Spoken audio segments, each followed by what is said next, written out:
To disable your Shopify store password, you first need to log into your Shopify admin dashboard.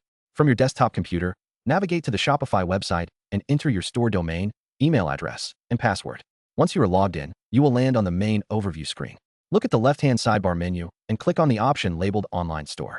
This will take you to the Themes section by default, where you can see your current design. Once you are in the Online Store section, do not worry about the themes right now.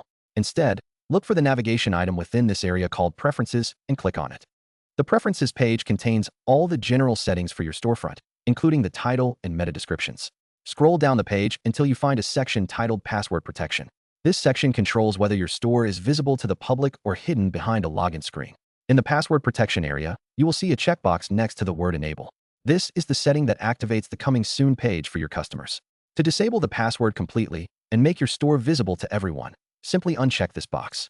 You do not need to worry about the password field below it once the box is unchecked, as that feature will be deactivated entirely. After you uncheck the Enable box, scroll to the very top or the very bottom of the page and click the green Save button. If you forget to save, the changes will not take effect. To verify that your password is off, open a new incognito or private browsing window and type in your store's URL. If the setting was saved correctly, you will see your full storefront immediately without being asked to enter a password.